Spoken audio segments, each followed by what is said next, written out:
Sejam todos bem-vindos a mais um Fala Catanduva pra gente conversar com pessoas da nossa cidade. E aí, Rodrigo, tudo bem? Oi, Vini, tudo bem? Olá, vocês que nos acompanham aí pelas redes sociais, pela Nova TV também, sejam bem-vindos. E hoje a gente tá com um convidado aqui muito especial, é um professor. E aí, tudo bem? Ele vai falar um pouco de futebol, né? Vamos falar de futebol, da vida dele também aqui. Seja bem-vindo, Rodrigo Lé, meu xará, só o sobrenome que não, Rodrigo Lé. Filho do seu Paulo Lé, né, da Escola Bola na Rede, seja bem-vindo. Vocês têm uma história aqui pra contar.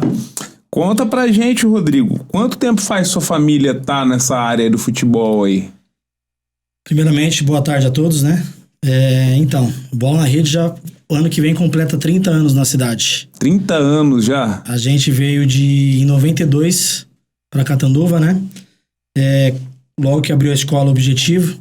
O seu Lé lá do Objetivo, isso, que agora é o Colégio Nick, o Nick, né? Isso, irmão do meu pai. Ele teve o convite para abrir uma franquia do Objetivo aqui em Catanduva, né? E aí, como minha mãe tinha faculdade de pedagogia e não estava atuando em São Paulo, né? Então ele acabou trazendo ela. Ela foi a coordenadora da escola por muito tempo. Atualmente ela está no Ângulo, né? E meu pai veio para tomar conta da cantina. E tem a cantina até hoje na escola, né? Isso em 92, quando mudamos pra cá. E ele já mexia com futebol nessa época? Na verdade, ele trabalhava no Clube Banespa lá em São Paulo, e ele tinha uma turma de racha que ele jogava. Antes da turma antes de começar o racha deles, tinha uma turminha de futebol, de infantil. Então ele, né? Nessa época ele nem existia, quer dizer, existia, mas era uma coisa que era extremamente... Exatamente. Não tinha escolinha, exatamente, né? A molecada aprendia jogando no terrão, na várzea, no campinho, né? Então, em São Paulo até tinha esse negócio de futebol infantil. Só que quando a gente mudou pra Catanduva em 94, eu tinha 8 anos em 92, em 94 fiz 10 anos e eu quis jogar futebol. Peguei gosto na onde que eu estudava, né? Na educação física, eu quis jogar. Aí eu pedi pra ele, me coloca numa escola de futebol. E ele foi procurar em Catanduva, né, em 94, e não tinha escola para criança da minha idade, na época de 10 anos.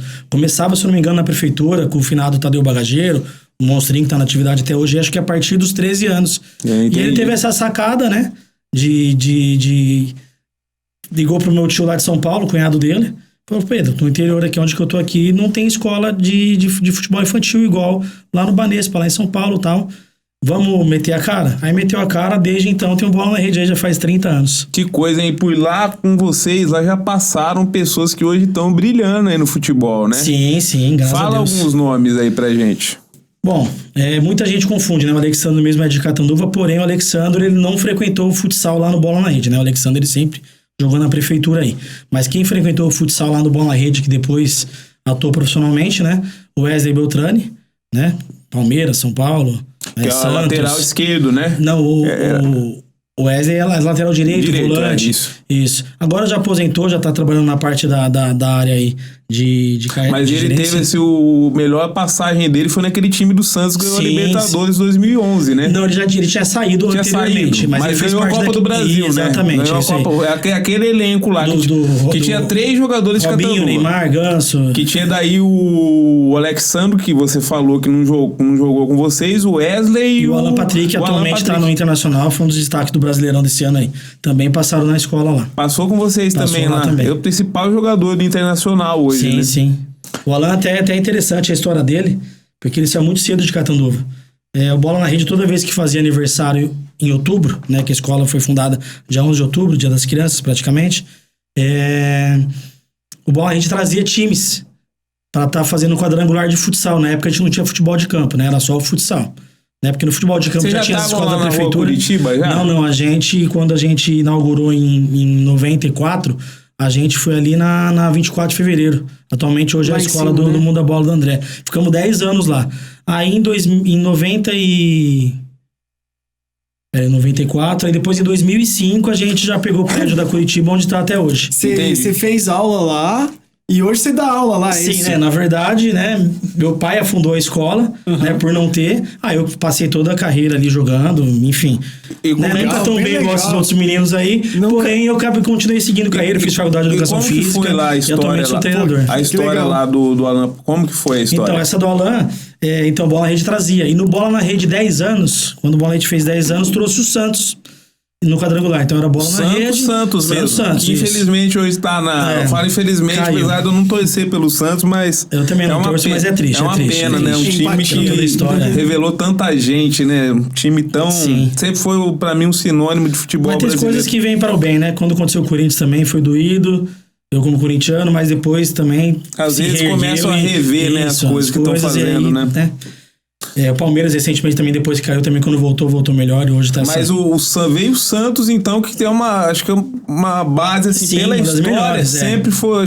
Posso falar que é a melhor, sim, não tenho dúvida. Aí, resumindo, né, fiz o campeonatinho tá ao final, bola na rede, Santos, categoria pré-mirim. 6-4 bola na rede, 4 gols do Alan Patrick. Os caras, opa, pera aí. 6-4? 6-4, tem alguma coisa assim. Ele tinha quantos anos? O Alan era pré-mirim, ele tinha 10 anos. Olha só que coisa, 10 anos. Aí ele acabou indo depois fazer teste lá no Santos, acabou passando, aí jogou, acabou sendo campeão lá pelo Santos, aí logo depois, em seguida, já mudou com a família pra lá e desde então ele seguiu a carreira dele, né? E foi embora, nunca mais acabou jogando pelo Bola Rede, mas saiu muito cedo, né? Que coisa, mas vocês tiveram a oportunidade de dar um rumo pra... Sim, acabou acontecendo, né? Um campeonatozinho de futsal, lá no Conjunto Esportivo na quadra ali, juntou as equipes, trouxe o Santos e acabou acontecendo isso aí na carreira dele, né? Mas ele já vinha brilhando também pelo Derac lá de Rio Preto, já jogando com o finado Ciorino também no futebol de campo, né? Como a gente não tinha futebol de campo na época, então todos esses meninos que faziam futsal com a gente, eles acabavam jogando futebol de campo em outros lugares, né? Ou aqui na prefeitura aqui em Catanduva, ou ia pro Derac lá em Rio Preto, que era um dos mais fortes na região, né? E aí foi seguindo. Hoje vocês têm futebol de campo, Hoje, né? Tem. Aí depois que essa demanda muito grande, atletas nossos saindo pra jogar campeonatos de campo em outros lugares, aí a gente começou com futebol de campo, já faz uns 10, 11 anos começou com futebol de campo, então a gente já tem agora, já direcionando os meninos também, eles já começam no futsal lá com 5 anos, né? Vai do futsal, tem a turma lá de 5 a 14, e competição de campo é dos 10 ao 16. Então, tem aqueles meninos quando chega com 10, 11 anos que acaba fazendo as duas modalidades, que é muito importante, né? Querendo ou não, futsal, ele é se pegar os maiores nomes do futebol aí, iniciaram no futsal, Ronaldo, né? Fenômeno. Sim, Neymar, todos com o drible. O drible é... Jogo rápido, né? Pensamento rápido. Eu ia perguntar isso, né? Nessa transição de agora também tem o futebol de campo. Mudou bastante as aulas, os tipos de treino? Sim. Tem que estar sempre evoluindo, né? Então, que nem a gente começou já a jogar os campeonatos paulistas, né? Então, por exemplo, quando a gente começou no futebol de campo, em 2012 a gente jogou o Campeonato Paulista com a camisa do Rio Preto. Então a gente terceirizou a camisa do Rio Preto e jogou o Sub-11 por lá. Bacana. Inclusive do Felipe Micael, que é de Catanduva, que foi artilheiro da Copinha, fez parte desse elenco, né? O próprio... Ele tá onde agora? O Felipe, recentemente ele acertou com o clube, vai jogar 3, agora não me fugiu o nome do clube, depois eu vou até pesquisar e a gente vê. Mas ele acabou fechando pra jogar 3 por um clube aí. Mas enfim, ele passou pela Bélgica e tal, né? Foi muito bem lá no Mirassol, quando ele foi artilheiro da Copinha. Ele fez parte desse elenco do Sub-11, a gente chegou até a semifinal, o próprio filho do...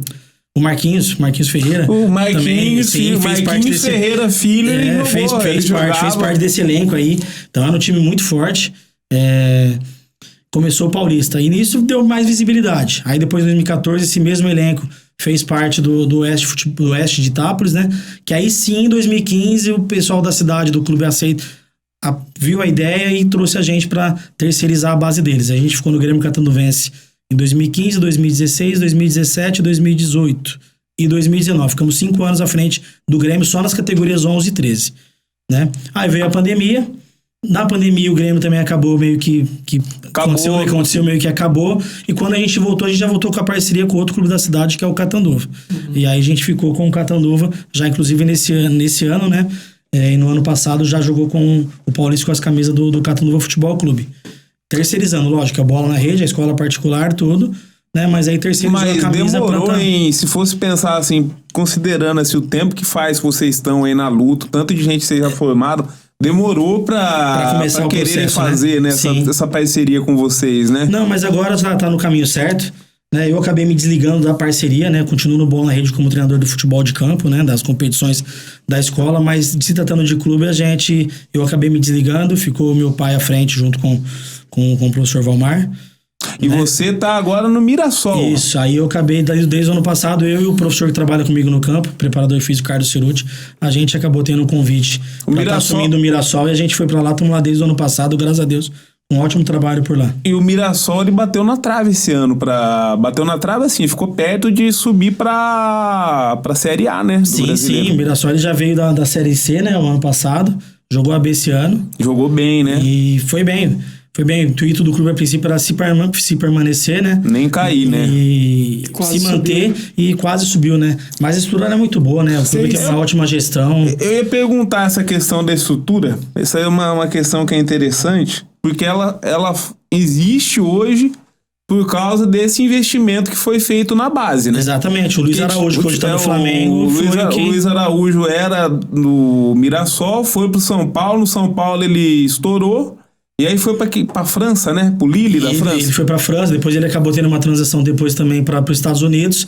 E o Mirassol, por ser o clube formador, acabou herdando uma porcentagem muito boa. E aonde que eles fizeram um CT novo, arrumou estádio, ficou uma estrutura...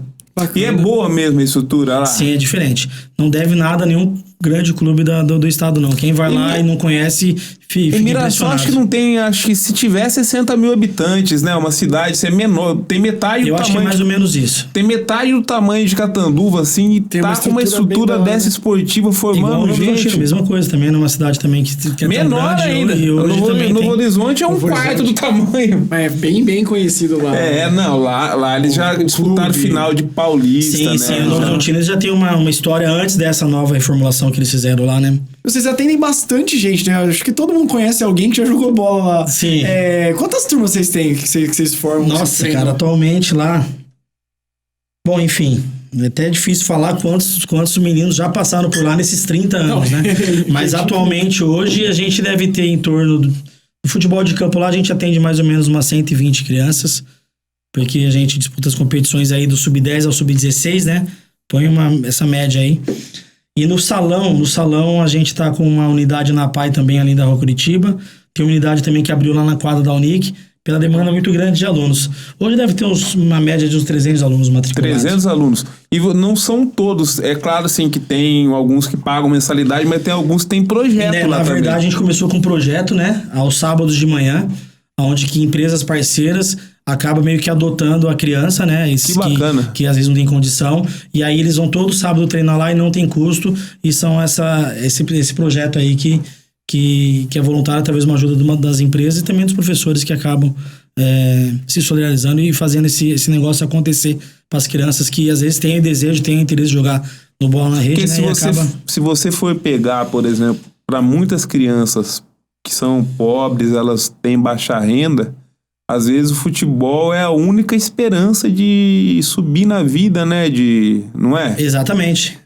É isso mesmo. Isso em uma das hipóteses, porque na base, oportunizar as crianças a praticarem uma atividade física é um investimento em saúde, né? É uma das necessidades básicas, né? É muito importante. Ainda que assim, aí que surgem os craques, né? Você tem que dar a oportunidade. Se todo mundo pudesse fazer todos os esportes em algum momento da vida, todos os esportes iam ter muito mais craques do que a gente tem hoje. Exatamente. Só que às vezes é difícil ter acesso, né? Então esse tipo de escolha, de solidariedade para com as crianças, para elas poderem ter essa oportunidade, é muito bom pro esporte e é muito bom para a saúde das crianças, né? Sim. Aí a gente prioriza bastante isso aí, né? Lá a gente sempre fala, né? Que antes do atleta, antes do profissional, primeiro é virar homem, né? Vocês Ser um cobram cidadão do nota? bem. Oi? Cobram, assim, que eles têm Sim, sempre é bem falado, pô. Às vezes tem um pai e mãe que manda mensagem pra gente, pô, meu filho tá dando um mau trabalho na escola e tal. Aí a gente vai, conversa com as crianças, pô, a diretora me ligou, tá dando trabalho lá, a nota tá ruim, ó, infelizmente não vou poder te convocar pro jogo.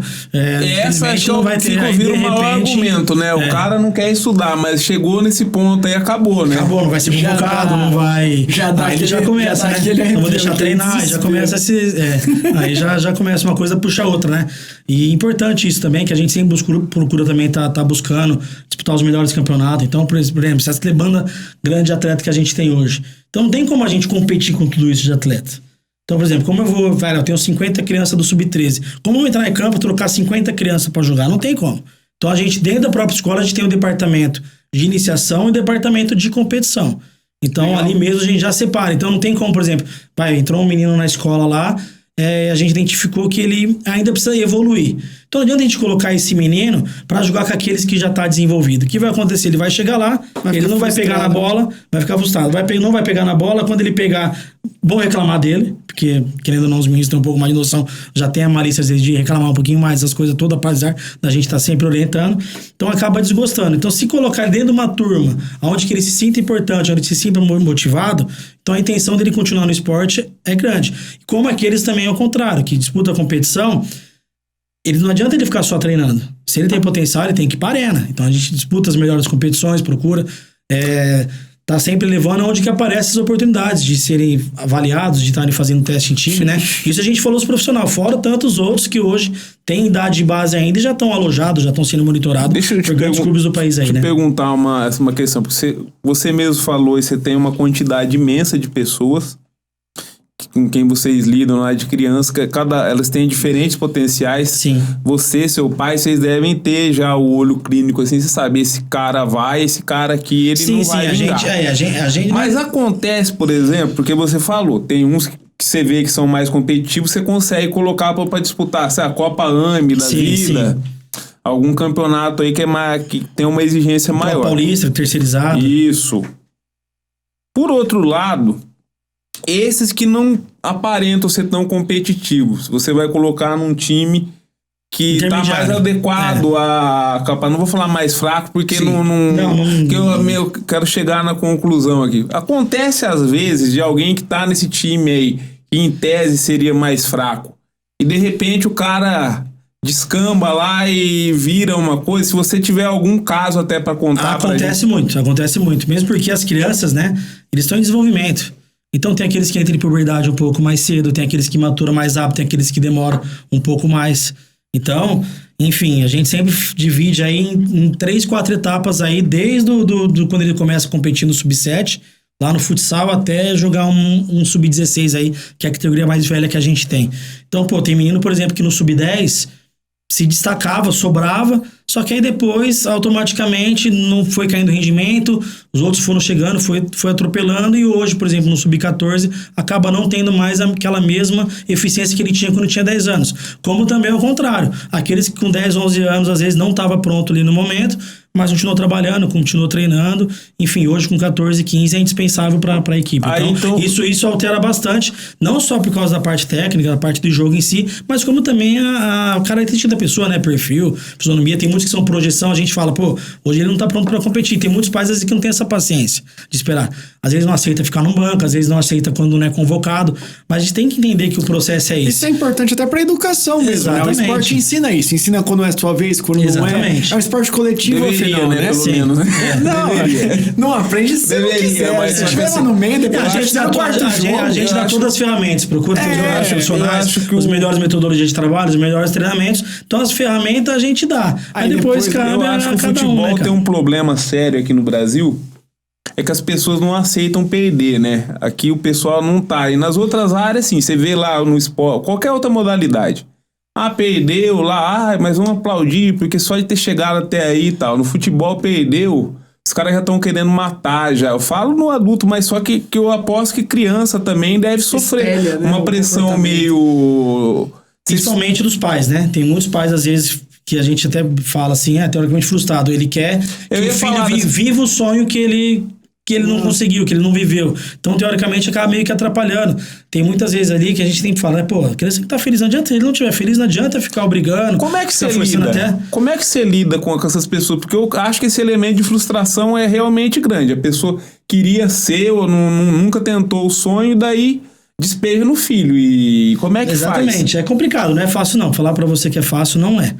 Né? Muita conversa, muita troca de experiência, às vezes citar alguns exemplos do que aconteceu, né, pelo tanto anos que a gente tem aí nesse mundo da base, né, e tentar mostrar, e aí cabe a cada um, né, também não dá pra gente também decidir pelo outro, né, então a gente, foi o que eu falei, né, a gente procura oportunizar, procura dar as ferramentas e procura orientar, né, que acho que é o mais importante, e aí depois é de cada um, né, fica... E por exemplo, assim, que você tava falando lá da questão, às vezes demora pra maturar, às vezes não demora, você tem que lidar com a paciência e tal. Tem muita gente que vê, assim, e eu acredito um pouco nisso, em parte, né? que tem coisas que você tem talento pra fazer, você tem talento nato pra fazer Sim. e que você vai só desenvolvendo. Mas não sei até que ponto. É possível alguém aprender a jogar futebol? Eu tô falando assim, uma pessoa que ela é grossa, ela vai conseguir aprender sendo criança, assim. Assim, se nada fosse feito, ela ia ser uma perna de pau. E de repente ela virar aí um jogador e tal. Cara, no futebol de hoje, né, como se diz, tudo tá possível, né? A gente vê aí pelos nossos resultados do Brasil na Copa do Mundo aí, né? Então, enfim, tudo é possível. Tem muita gente que a gente vê jogando profissional hoje que a gente não entende como uma pessoa é profissional, entendeu? Enfim, não sei também se chega muitas vezes na parte de empresário, seja na parte... Bom, não dá pra entender muito bem. Então, a gente que trabalha com a molecada ali, enfim, lógico que aparece de tudo ali na escolinha, né? Que nem, vou dar um exemplo. Tem um menino, o Lucas Brito. Hoje ele tá no Internacional de Porto Alegre, no Sub-16. Ele começou na escolinha pequenininho, com 7, 8 anos. Daqui de Catanduva. Daqui de Catanduva. Aí o que aconteceu? Ele chegava lá no treino, a bola rolando, ele ficava olhando o colete, olhava pro teto. Vai, o pai tava, Lucas, a bola, não sei o quê. E ele ficava olhando, e o pau comendo. Aí, você vê, é um menino que não tem noção nenhuma. Aí o que aconteceu? Teve um treininho lá, faltou um goleiro. Quem é no gol? Ele levantou a mão. Falei, pô, se na linha ele fica olhando pro teto, quem sabe ele no gol, né? Não vai. E aí ele levava a gente pra ser goleiro. E aí ele foi, pegou gosto, acabou pegando gosto, hoje é goleiro do Internacional Sub-16. Então é um caso de um menino que não tinha a noção, mas acabou aflorando, através de ter ido pro gol ali meio que sem querer em uma aula, né? Mas é um menino, por exemplo, que tinha tudo pra parar, pra não estar jogando mais bola. É que essa questão... E aí ele acabou indo. Então é um menino também que tem um bom perfil. Então ele acabou ficando alto, ele acabou construindo, que é a altura de goleiro. E deu no que deu. Hoje ele tá num clube como Internacional, fazendo parte da base lá. Jogou o Paulista pelo Mirassol Sub-15, teve a base também no Novo Horizontino, também é outro que saiu muito cedo. Ele competiu com a gente até os 12 anos, depois logo também já foi pro Novo Horizontino, pro Mirassol. Mas o Mirassol foi contratado pelo Inter. Pegou de fato, assim, pegou o jeito, pegou no tranco, né? Sim. Essa questão de genialidade... E depois o dom meio que foi aprimorado. Pô, ele tinha dom pra ser goleiro. Essa questão de dom, de genialidade, né? O craque, é muito parecido com a área da música, né? Da qual tem um pouco mais de propriedade para falar. É uma mistura de vários fatores, né? Tem que ter o ambiente, o meio, então ali 1/3 do rolê é que não é necessariamente 1/3, né? É muito difícil você ver para cada um. Mas uma parte fundamental é o ambiente que vocês estão gerando. Sim. Aí tem a genética, querendo ou não, né? O teu corpo tem que responder. Sim. E tem a cultura, o estímulo cultural, que é o apoio familiar. Exatamente. Você tá acompanhando desde criança, você sabia que é o esporte, né? Colocar, a gente pra jogar golfe não vai ter o mesmo resultado de colocar a gente pra jogar futebol aqui no Brasil. Exatamente. Isso já tem comprovações científicas que faz diferença, né? Na genialidade. Quando você consegue alinhar ali a genética boa lá, desenvolveu certinho, tinha o ambiente, tinha a cultura, aí desenvolve. Aí é questão de comparar. Mas acaba acontecendo sim, acaba acontecendo que muita gente, às vezes, o Cristiano Ronaldo acho que é exemplo pra muitos aí. Tem um cara que treinou... É diferente do Messi. O Messi, ele já nasceu com um dom, já tem aquele negócio... Mas só que, por exemplo, o Messi, por exemplo, assim, se não tivesse sido feito todo aquele trabalho que foi feito com ele lá, pra ele crescer também, aquela preparação, ele... Mas é um cara mas é um cara, você já vê que já tem um dom, ele já tinha um dom desde pequenininho, o próprio Neymar jogou que fazia. Só que assim, tudo assim, sem trabalho a coisa não vai, né? Não vai. Aí o Cristiano Ronaldo, eu acho que o único caso que eu vi no futebol, eu não conheço outro, não me lembro, de um cara assim, que não faz nada, não treina, e fazia questão de falar que não treinava, e deu certo, muito certo, é o Romário. O único cara assim que não fazia nada, não treinava. O Renato Gaúcho também falava muito isso. Mas assim, o Romário conseguiu chegar aos 40 anos sendo artilheiro de campeonato brasileiro, né? Então mas eu não vejo outros casos. Então acho que o cara trabalhar, se esforçar, pode ter algum sonho ainda, né? Sim. Pode, e como a gente tá falando do Cristiano Ronaldo, por exemplo, você não pega vídeos do Cristiano Ronaldo de pequenininho, igual tem do Messi, do Neymar por aí. O Cristiano Ronaldo, ele foi meio que aprimorando, era aquilo que ele queria pra ele, enfim, ele tem até apelido de robô, né, que ele foi fazendo as dinâmicas, foi se preparando e chegou onde chegou. Esse cara, esse é um cara que, eu não me lembro qual é o nome do jogador, né, que ele convidou o cara pra jantar, o colega de clube dele, lá da época do Real Madrid. Chegou lá, o cara falou que nunca mais voltava na casa dele, que assim, era só... frango sem fritura, aquela um coisa, cara aquela que quantidade pesada todo dia. Sem bebida alcoólica, sem água. Colocaram uma Coca-Cola pra ele tomar, não. Toma água. Então, assim, aquela vida... A vida dele é aquilo, né? O corpo é a ferramenta de trabalho. Se você exalta a ferramenta de trabalho, você se prejudica, certamente. Esse tipo de instrução vocês dão lá? Quanto à alimentação? Porque pra qualquer esporte é muito importante, né? Sim, a gente fala que a ferramenta do corpo é o atleta. A ferramenta do atleta é o corpo, né, cara? Então não adianta, por exemplo, eu com o tamanho que eu tô aqui, por exemplo, querer, não vai resolver. Entendeu? Que a gente sempre até brinca com eles com relação a isso, né? Falei, tá vendo onde eu tô agora aqui? Tô agora porque é que aconteceu? Não me cuidei, ué. Poderia ter chegado, às vezes sim, mas e aí? Então, pô, vocês têm ainda a vida inteira pela frente, então se cuidem, vocês querem isso, se cuidem, entendeu? A gente sempre orienta bastante com relação a isso, sim. Eu acho que hoje em dia também tem muitas coisas fora da escolinha que acabam auxiliando. Então hoje a gente tem muitos personagens aí, né? Então, pô, que para esses meninos que querem, que almejam isso, é importante. Então, pô, a gente tem lá nossas 2 aulas semanal e mais as competições de final de semana. Pô, é pouco. Se você pegar um Palmeiras, um Corinthians, um Santos na base, os caras que tá lá na base lá, eles treinam de segunda a sexta. Você pega então, a escolinha, o Hendrick lá, olha o tamanho dele lá, a musculatura que o cara tem lá. Fora a musculação. Então, a pessoa às vezes que quer isso, acaba meio que tendo que fazer. Então, acaba meio que contratando um preparador físico para dar uma parte física. Às vezes pega um profissional que vai ajudar na parte técnica, né? E a tática e o jogo em si, o coletivo, as tomar de decisão, é feita nos treinamentos, né? Mas é importante. Se você quer chegar no alto nível, é importante. Agora eu te pergunto assim, como é que fica essa situação? Você tem, assim, esse ambiente da base aí, você faz um tipo de trabalho aí que é bem bacana, já ajudou a formar um monte de gente, mas a gente sabe também como pode ser cruel esse ambiente de base aí, inclusive essa questão de empresário, que às vezes se aproveita, essas histórias, que vai fazer peneira não sei aonde lá, e fica pedindo. Eu vi até um caso aí de um cidadão lá que ele usava a história de peneira em times lá para pegar dinheiro de família e tal. Vocês passam orientação pros pais, inclusive assim, porque isso aí eu acredito que é igual você jogar na loto. Exatamente. Né? Eu falar assim, ó, eu vou colocar meu filho pra fazer peneira lá, daqui 2 anos ele tá ganhando 1 bilhão lá. Não é assim que funciona a vida. No futebol, se for ver, a maior realidade, não são muitos que ganham muito dinheiro assim. Acho que é 3 salários mínimos ou a média salarial, aí né? Aí você pega, pô, quem vai estar ganhando muito é os caras que estão na Série A, os caras que jogam lá na Europa, né? Enfim, não são todos. Futebol é isso aí, é o sonho, ilusão. Às vezes o cara se agride, às vezes deixa de fazer uma faculdade, às vezes pra ficar naquele sonho ali, esperar alguma oportunidade melhor. A gente orienta sim, a gente orienta bastante, que nos grandes clubes é proibido eles cobrar. Não cobra, Não cobra, é proibido. Se vai ter uma peneira lá do Corinthians lá, tá R$50. Tem coisa errada. Tem esquema aí, tem boi na linha, exatamente. Então, pô, já não vai porque é cilada. Se o Corinthians for fazer alguma coisa mesmo, ele vai divulgar nas redes sociais do clube, ele vai fazer e não vai cobrar nada de ninguém. Igual a gente, por exemplo, a gente traz os observadores, às vezes, aí a gente fez muito isso. Principalmente na época da pandemia que tá meio que parado, então as competições, então a gente trazia assim, os observadores para estarem avaliando os meninos e tal. E aí a primeira coisa o observador fala pra gente, ninguém tá cobrando nada não, falando, ninguém tá cobrando nada, você é nosso convidado. E aí ele escolhia, porque é problema, é grave, é uma situação grave essa. É, o mínimo de ética... No próprio Mirassol aconteceu isso, recentemente. Tinha um cara que usou o nome do Mirassol, a marca do Mirassol, nome, né? E começou a divulgar, vai ter uma peneira do Mirassol de 4 dias, tal lá, interessados e chamado direct. Aí chamaram o direct lá e já cobrava esses 4 dias, queria... Enfim, aí o clube depois me enviou uma nota, ó, pessoal... As avaliações nossas é custo zero. Quando ela for ser realizada, vai ser divulgada nas redes sociais. Porque, sabe, isso é uma crueldade. Tem pessoas que acabam querendo se aproveitar, vende sonho, né? Porque é uma crueldade. Você pega, às vezes, uma pessoa que ela não vislumbra, às vezes, fazer uma faculdade, né? Numa coisa.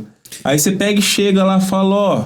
Não, que eu vou arrumar uma vaga pra você lá num time, aí no Palmeiras, no São Paulo, no Corinthians, aí... O cara fica lá sem nada. Uma coisa que acha assim, o que deixa a gente há tantos anos assim de consciência tranquila é isso, a gente deixa bem claro pra todo mundo, a gente não vende sonhos. A gente vai oportunizar, vai dar as ferramentas, vai procurar as melhores competições, né? E aí depois vai ser com o atleta, né? Eu não vai chegar um pai lá, não vai chegar você com teu filho lá, pô, Rodrigo, eu sei que meu filho vai ser jogador. Não, peraí, jogador não, primeiro ele vai ser homem. Se ele vai ser jogador ou não, vai ser lá. Entendeu? Tem muita gente, às vezes, que quer escalar o time no nosso lugar, às vezes. Chega lá, pô, manda mensagem, ó, Não dá pra mudar a posição? Não, cara, calma. Você não confia no nosso trabalho? Você não tá aqui com a gente? Você tá aqui toda semana? Então calma, pô. Você Fica tá tranquilo. Pode deixar você fazer filho, tem que ser centroavante e tal. Tem. Não, goleiro hoje tá escasso. Se você não achar os goleiros, não aparece. Não vai chegar nesse Coringão, a gente tá lá direto no futebol de campo. Aí, pô, tem algum ano, mas já abre a roda lá antes de começar o treino. Quem tá vindo hoje pela primeira vez? Aí está lá, 2, 3, ergue o braço. Aí a primeira vez a gente deixa eles à vontade. Não já vou chegar pra ele aqui a primeira vez, não vou perguntar pra ele, já vou pegar, já vou colocar ele no gol, numa zaga. Ninguém quer. Então a gente pergunta a posição.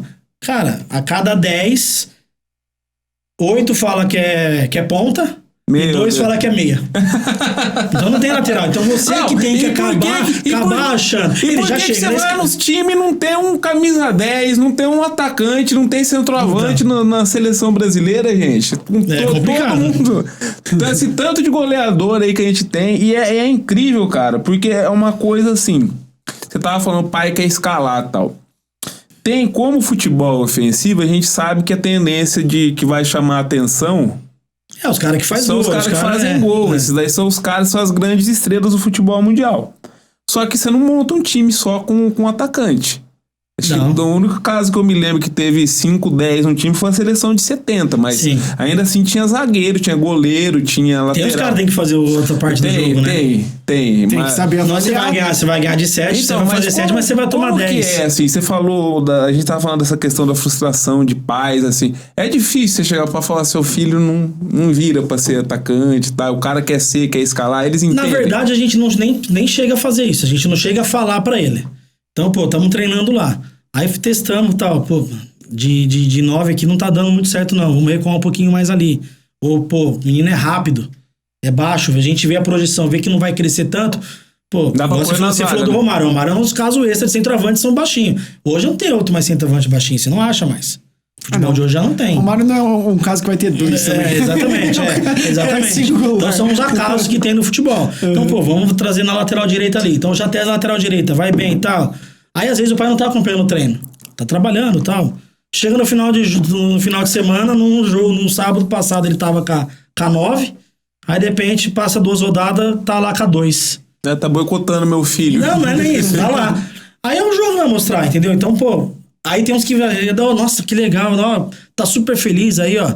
Jogou, pegou um monte de vez na bola, não sei o quê. Então, sabe, tem todos os casos, e aí o cara faz a diferença também, né? Ele consegue, fazer São carências. Quem usa lateral nosso hoje? Hoje não tem, né? Difícil. O que tá acontecendo? Você que trabalha na formação. Porque, olha, eu vou falar as posições que eu acho que estão hoje uma porcaria. Lateral, os dois lados, principalmente direito.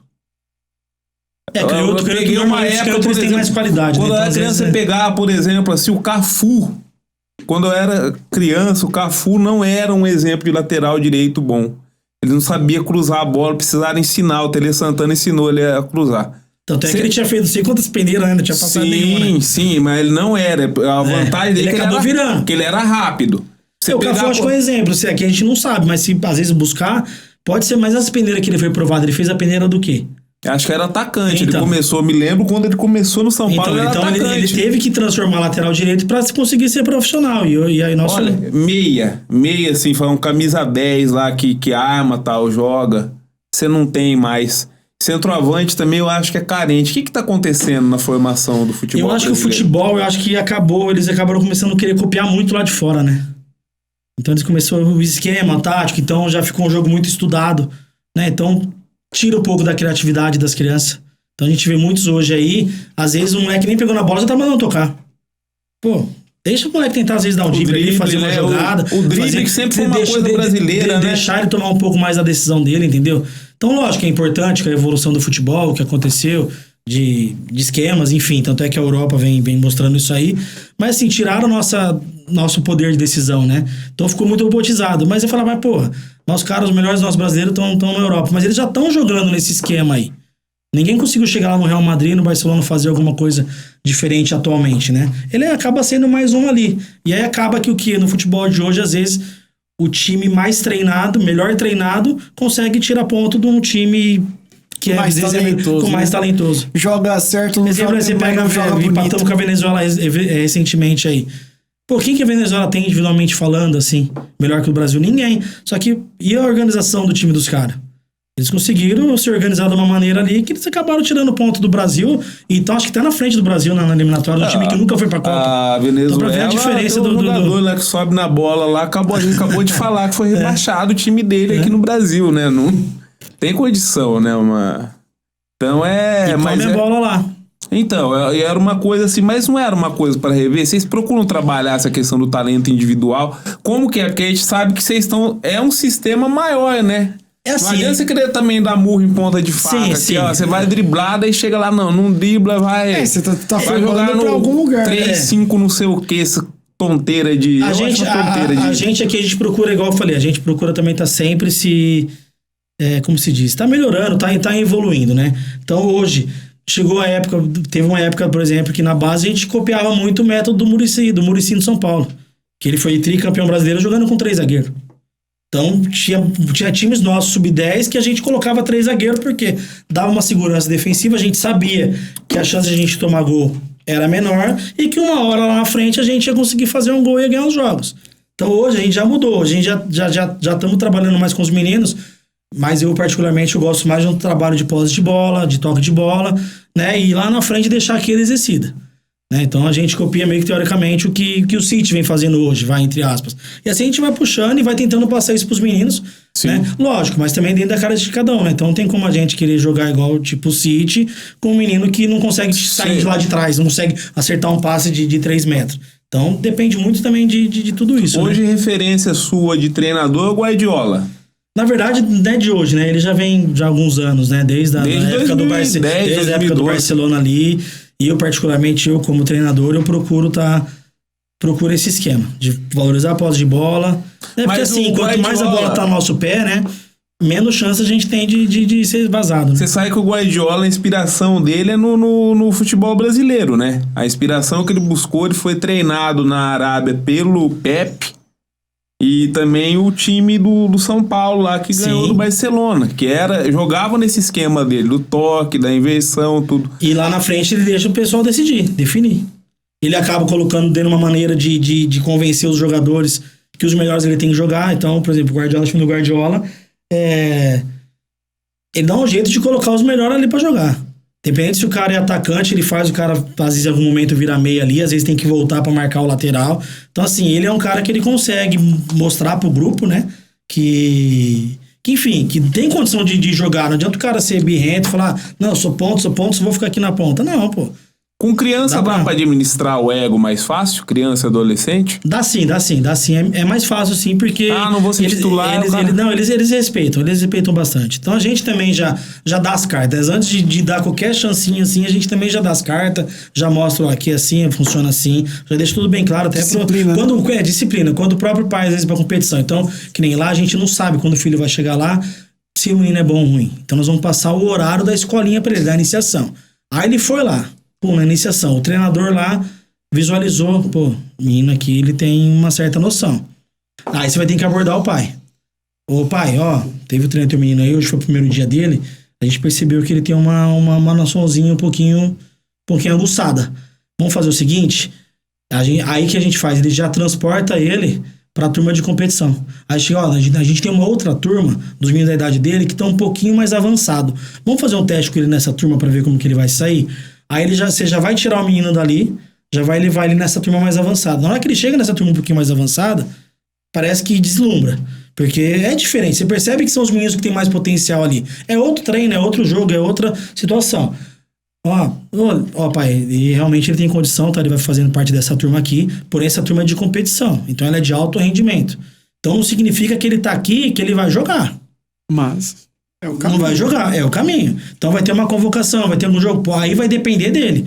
Ele chegou numa turma onde que ele vai competir pela escola e vai brigar pelo espaço dentro da escola. Se ele vai jogar ou não é consequência do que acontecer. Então vai deixar bem claro pro pai isso. Então, às vezes o menino já vai embora no carro, filho, você vai ficar nessa turma agora, só que assim, você vai ter que buscar teu espaço. Então já desde cedo já vai plantando a sementinha ali, que ele já sabe que pra competir ali ele vai ter que... Isso aí é uma parte também de formação humana, né? É interessante isso aí, porque na vida da gente é assim também, né? Se você fica só com o braço cruzado lá, olhando pro céu lá, O único caso agora que eu me lembro é o caso do goleiro aí que você tava falando, que ele ficava lá e alguém viu que coisa, mas geralmente não acontece, né? Do menino lá que você falou que foi pro Internacional. Que ele ficava lá olhando sim, no para comecinho, quando ele começou, ele ficava ali olhando o colete, comendo, ele... Mas só que nos demais aí, se É que as você não pessoas se vêm com desenvolver... histórico, né? Às vezes já fez aula na própria escola, ou Sim. no clube, alguma coisa, já vem com uma noção às vezes ele vem de um lugar, que nem, por exemplo, que acontece muito. Às vezes vem de outra cidade. Ah, mudou de Penápolis. Pô, cheguei agora de Penápolis ali e tal. Ele já tinha uma realidade na escolinha dele lá em Penápolis. Que às vezes chega aqui, a afronta é diferente do que ele estava acostumado lá. Então também acontece isso, entendeu? Às vezes, pô, mas lá, não, lá é lá. Aqui é assim, tá lá, entendeu? Aí já vai meio que formulando. Por ser um ambiente competitivo, né? Sim. Tem muito conflitos. Ele perguntou agora há pouco do ego. Né? Eu sei que o ego pode ser um grande inimigo de um atleta de alto rendimento. Né? Porque ainda mais num jogo coletivo, né? Sim. No jogo coletivo, se você for muito fominha, né? No desenvolvimento das crianças. Como vocês lidam com esse ego da competitividade? Como que vocês fazem pra... Porque ali na puberdade parece bem chato, né? Então, são os aborrecentes que a gente fala. Os aborrecentes. É complicado. Mas assim, a gente costuma, como a gente é muito transparente, né? A gente sempre fala a verdade, sempre orienta, hoje você não tá jogando aqui por causa disso, aconteceu isso. Então, pô, ele vai melhorar já essa parte. Então, por exemplo, sai uma falta. Nossa, no sub-10 é impressionante. Sai uma falta ali perto da meia-lua ali, o time inteiro quer bater a falta. Pô, quem não quer bater uma falta com 10 anos da meia-lua? Que os goleiros tudo pequenininho. Pô, então já tem. Aí você manda... vai o japonês. Aí, sei lá, os outros 10 já fazem assim. Faz assim com a mão. Já gesticula. Pô, pra quem tá de fora, a gente já fica puto, né, cara? Aí depois vai e conversa, pra próxima também você não vai bater só porque você... Isso aí. E aí vai... Colher consequências, pô, é isso. Ou chega no ponto, às vezes, já até tirar do jogo. Como assim, nos pequenininhos é volante, pode entrar e sair igual no futsal. Então já aconteceu, por exemplo, às vezes, por causa de birra. Tá, vem cá. Pum, coloca um lugar, já senta no banco ali chorando, bravejando. Agora você vai pensar um pouquinho aqui, daqui a pouco você volta lá. Se precisar. Isso é importante. Não repete. Isso é importante pra vida profissional, pra vida pessoal. Não adianta o pai bravejar, ficar bravo. Não vai adiantar. É isso. E esse negócio que você tava falando agora, eu acabei de lembrar. Que faz 6 anos que a seleção brasileira não faz um gol de falta. Faz 6 anos não faz um gol de falta. Mas falta Eu já acho que, assim...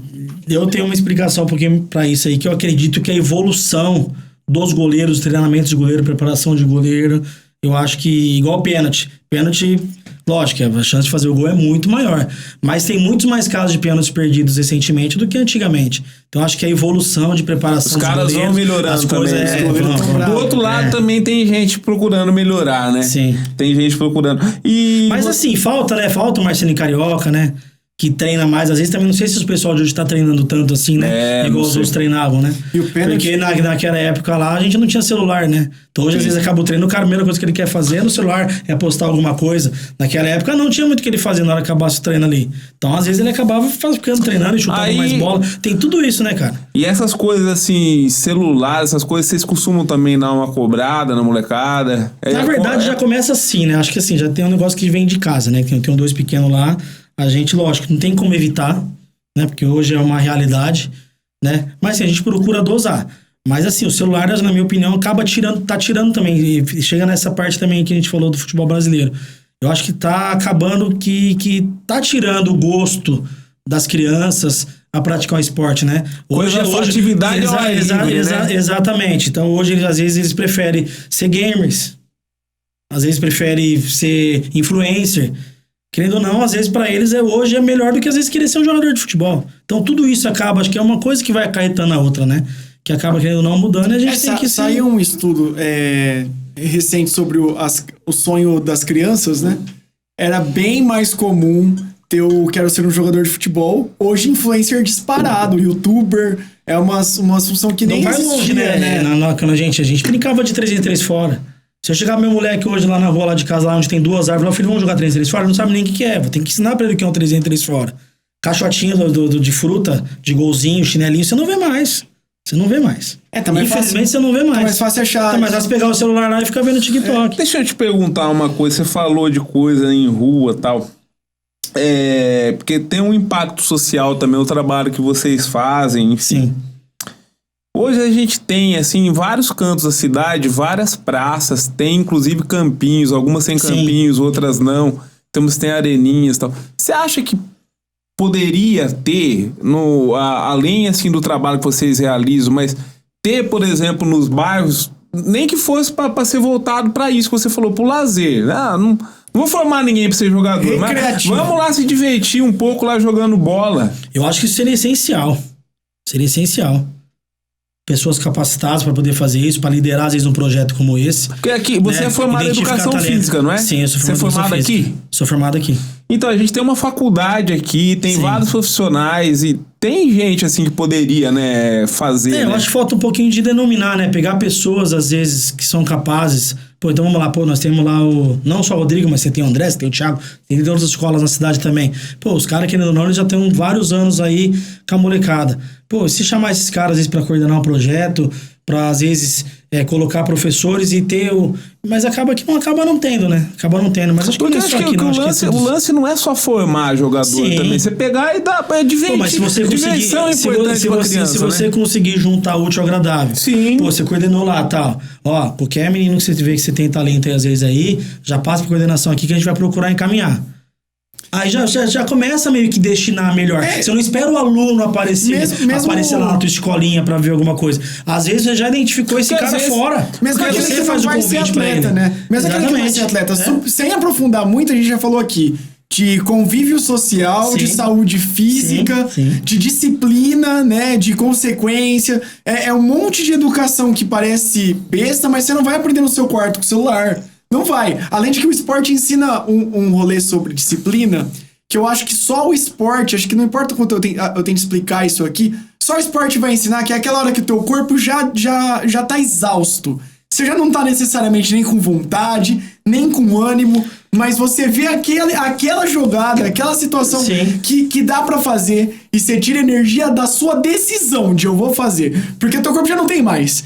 Aquele momento você aprende que a vontade, ânimo, hype, essa energia todas são falsas. Cara, não vai longe, né? Que o que vai te levar pro teu objetivo é ter decidido que você vai fazer o rolê. É isso aí. E tipo, tudo isso você aprende com o esporte. Eu não consigo ver outros caminhos que deixa tão claro assim na carne essa decisão. Não vai longe. Então esse tipo de projeto é muito importante, não só pra você atleta, mas pra qualquer pessoa. Não vai longe.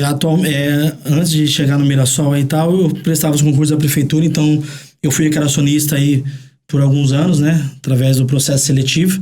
E eu sempre, quando tinha oportunidade, às vezes, de classificar e poder escolher, eu sempre escolhi o projeto. Eu evitava pegar maternal, jardim 1, porque não era muito minha área ali, eu gostava mais desse ensino fundamental e tal. E aí no projeto tinha, cara. O projeto tem na cidade. Onde que era lá? O projeto atualmente era aqui no Caique, nem sei. Caique, também informando, mas sim, eu conheço gente que era lá também. A gente pegava ônibus no Coronel ali, levava as crianças até o Caique, lá a gente passava as atividades. Então tinha futebol, tinha handball, tinha xadrez. Então é um projeto bacana, que eu não sei se tá tendo ainda depois da pandemia, mas era um projeto que eu trabalhei que era muito bom, ajudava muito nisso aí. Então a criança ela estudava meio período, outro meio período ela fazia esse projeto de esportes. Então não tinha celular, não tinha nada. Aí vão substituir a aula de P2. Tem um eventual P2. Aí você vai lá no P2 lá, aí você já vai pegar de sexto a nono ano. Aí primeiro você já chega como substituto, né? Então você já abre a porta ali e tal. Vamos pra quadra. Aí você vai, tem os material ali e tal. Aí você já chama pro centro. Já tipo assim, já metade da sala já não tá nem apropriado pra aula de educação física. Já senta lá na arquibancada lá, já cruza a perna e já fica no celular. Aí já fica 3, 4 ali. Ô professor, dá bola aí pra nós. Sabe, até pros professores fica difícil, até pra gente às vezes abordar e fazer uma situação, porque o sistema, infelizmente, mas deveria ser repensada essa situação, com né? Com certeza. Porque assim, não pode, porque se ficar uma situação dessa, e assim, não é o problema, pra ficar claro. Não é o problema de quem tá lá dando a aula. Sim. O problema é da forma como a coisa está estruturada, porque fica uma enganação, né? Tá se enganando, ó. A escola, e aí como você vai dar uma nota pra pessoa? A escola engana que tá dando aula e as pessoas acham que tá tendo, mas na verdade, assim, é essa situação que é muito complicada, né? Deveria... Exatamente. É um desrespeito, na verdade, com o professor, né? Ou até mesmo aquele aluno, às vezes, que queira tá fazendo ali, como você vai fazer também... com o próprio aluno, porque todos eles... Até que é uma classe, assim, respeito todos os professores que trabalham nessa área, tudo, mas não é fácil, não. Não é fácil, não. Não, o cara tem que tirar leite de pedra. Não, Isso ainda você vai como substituto, até tudo bem, às vezes é cara tal. Mas você imagina o cara que às vezes tem que dar uma nota. Não, e a escola ainda coloca as aulas de educação física, tipo a última aula da sexta-feira, que o aluno já tá, sabe, por aqui de estar dentro daquela estrutura escolar. Tudo que ele quer ali é extravasar, não tá nem pra aprender, nem pra curtir, ele só tá estressado, né? Não vê onde que acaba, são um né? monte de coisinhas, né? A gente parar pra ficar falando aqui, vamos ficar o dia inteiro. O sistema é muita coisa que... E tem consequências fortíssimas na sociedade. Você vê o índice de obesidade que tá no Brasil. Assim, só você vê... Isso aqui a gente falou, mas voltando no futebol, que é a minha área. Mas, pô, e o Brasil no handball, e o Brasil no basquete, e o Brasil no vôlei? Aí que tá essa questão. Porque, por exemplo, na ginástica, no atletismo... Aí que eu ia questionar, por exemplo. Chega lá, me dá uma bola pra gente jogar. Será que todo mundo que tá lá tem aptidão, tem vontade de jogar, de fazer aquele esporte? Será que não queria tentar fazer... uma rede, vôlei. Tentar fazer um atletismo? Será que o cara não teria? Porque são formas de esporte. Isso aí nem tem opção pra saber, exatamente, né? No projeto que a gente... Que no projeto é diferente. É diferente. Então, pô, fazia a tarefa... Então, chegava lá, estudava de manhã. Então, que nem eu pegava a turma... Trabalhei nos 2 períodos, mas vamos supor quando eu trabalhava à tarde. Então, as crianças, elas já vinham de manhã da escola, já almoçavam ali no projeto. Aí, depois, já ia para salas que tinha as professoras de pedagogia para dar aula para fazer a tarefinha, que é uma coisa já menos para eles na hora que chegar em casa com o pai e a mãe. Por mais que a gente ache importante o pai e a mãe tá meio que ciente do que acontece ali no filho, né? Mas, enfim. Mas no projeto eles tinham de tudo. Então tinha a hora do vôlei, tinha a hora do basquete, tinha a hora da ginástica, tinha a hora do xadrez. Por mais que o cara, mas eu não gosto, tudo bem, mas você vai fazer. Você acha porque não é obrigado. Você acha, por exemplo, assim, que não poderia ser um caminho? Hoje tem poucas escolas de tempo integral. Às vezes você trabalhar assim para todas as escolas, em todas as escolas, para todas, se tivesse assim, mas fazer um investimento desse aí de você poder oferecer, todos os alunos de escola pública ter essa oportunidade de fazer um projeto à tarde, perto lá de onde ele mora, perto de onde estuda. Eu acho que seria muito importante, sim. Mas assim, também não podia só fazer por fazer. Então você tem que estimular. Então, pô, beleza, vai basquete. Pô, esse moleque que leva a gente pro basquete. Então seria também interessante, sei lá, tem 15 projetos na cidade aí. Pô, o identificador que eu tava falando aí, o coordenador às vezes que vai identificar o talento. Pô, pega esses melhores que são basquete... Vamos levar eles num outro horário, no outro dia, pra treinar ali só entre os melhores. Pô, você imagina o time que não monta? Você monta a seleção da cidade. É assim que os Estados Unidos viraram uma potência olímpica. As coisas não vai cair no colo. Tudo bem, você abriu uma escolinha de ginástica. Ali vai chegar crianças que querem fazer ginástica. Só que às vezes ela não tem o talento pra fazer ginástica. Tem aquelas que nem sabe o que é ginástica. E às vezes tem o dom, né? No futebol ainda vai chegar muita criança que quem queria ser atleta era o pai. Né? Eu sei por causa que na música tem isso também. Não, meu filho é pianista. Ela ensina piano porque é pianista. Você vê a criança não tem nenhuma vontade de aprender piano. Ela queria estar tocando flauta. E aí, entendeu? Como você vai falar, pai, não, é ginástica olímpica o que teu filho quer. Mas isso é um assunto assim, se a gente for ficar aqui, a gente fica horas e horas. Sim, o problema é que o nosso tempo já tá acabando. Um assunto muito bom, bem bacana, assim, é um assunto que estimula, faz parte da vida de todo mundo, né? Ou deveria fazer, pelo menos, né?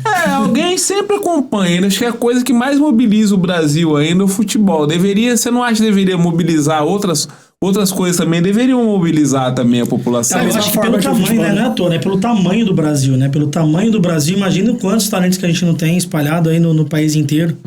Né? E você pega, às vezes, países menores que a gente, às vezes é uma potência no esporte 1000 vezes melhor que a gente. Sim, né? Sim. Eu acho que o investimento em esporte, assim, você tá gerando, igual você falou, saúde, educação, cidadania, né? Vamos caminhando pro final. Eu queria te fazer uma pergunta pra gente encaminhando. Pegar assim, você pegando assim o teu caso, mas você queria fazer escolinha e tal, você viu que era outro caminho lá, não era ser jogador lá. Se pegar lá uma pessoa assim, eu quero ser jogador, tem que ser jogador. Que conselho você dá pra essa pessoa, essa criança que tá chegando? A primeira coisa, né, cuidar do corpo, né? Cuidar do corpo, porque o atleta hoje de alto nível, ele tem que estar bem, né? Tem que estar bem fisicamente, tem que estar bem também mentalmente, né? Hoje fala muito fundamental. O Palmeiras, o técnico do Palmeiras, o Abel Ferreira, fala muito disso, né? Então o cara tem que estar focado, tem que se preparar, tem que procurar os melhores profissionais, né? Procurar as melhores competições, tem que estar procurando jogar em alto nível. Então, pô, não adianta nada ele ser bom, mas ficar jogando numa turma onde que os meninos não são tão bons assim. Ele tem que procurar uma turma, nem que seja mais velha, para que ele jogue com os melhores e aprenda com os melhores e evolua com os melhores. Essa eu acho que é o maior conselho que a gente daria, né? Porque eu acredito assim, que você estando entre os melhores, a chance de você se tornar o melhor aumenta, do que às vezes você ser o melhor dos piores, vai. E lidar com a derrota? Vocês ensinam? Não é fácil. A gente, às vezes, assim, é muito de cada um. Então tem aquela criança, a gente tá falando de base, né? Então tem aquela criança, às vezes, na hora que acaba um jogo ali, pô, você não acredita que você perdeu aquele jogo, você fica puto, você fica o dia inteiro cabreiro. Na hora que você vira pra trás do ônibus, ele já tá tirando a camisa, já tá atacando água na cabeça do outro. Pô, nem sentiu a derrota, não tá nem aí o que aconteceu. A gente tá pistola e tal. Tem aqueles que já aceitam um pouco mais, né? Mas assim, é de cada um, né? Eu acho que entra nessa parte mental, né? Cada um tem um jeito, tem um jeito diferente, né? De lidar com isso, né? Com a derrota. Mas a gente auxilia, pô, assim mesmo, faz parte do processo. Igual o cara que erra o pênalti que vai fazer o gol do título. Recentemente nós perdemos aí 2 títulos que a gente tava com o pênalti pra fazer e liquidar. A gente acabou perdendo, aí o Coroas foi continuando, a gente acabou perdendo o jogo também. Sendo que são as 2 oportunidades que a gente se faz e acaba ali. Morre ali. É igual no Fortaleza lá então, na a cabeça desse menino, por isso ele chora. A gente fala, pô, só erra quem bate, teve a coragem de vir aqui, de bater, é assim mesmo, bola que frente, na próxima você vai lá e acerta. Só erra quem bate. É isso aí. Forte. É isso. Só erra quem faz. Exato. E a gente agradece, tá chegando ao fim nosso tempo, né, aqui. E eu quero agradecer sua presença, parabenizar pelo trabalho que você realiza, aí, pelo trabalho também no Mirassol, aí, o nome de Catanduva, ajudando a revelar talentos aí, e boa sorte aí na jornada. Obrigado, eu que agradeço a oportunidade de estar aqui, né, ter falado um pouco mais do nosso trabalho, né, apesar de estar tantos anos aí na cidade, né, mas às vezes muita gente não tem um conhecimento, não sabe a fundo como é que funciona, né, acha que é assim, que é feito de qualquer jeito, só lá, que chuta a bola e coisa, pronto, né? Não é bem assim, né, envolve um monte de situações aí, né. Quero agradecer também ao presidente da casa, o Marquinhos Ferreira, aos outros vereadores também, porque todos eles que proporcionaram esse espaço aqui pra gente poder estar conversando, tá esclarecendo aí como funciona aí os bastidores, as personalidades da cidade, e fiquem ligados pro próximo Fala Catanduva. E que venham muitos talentos aí pela frente, gente. Deus Obrigado. quiser. Tchau, até mais.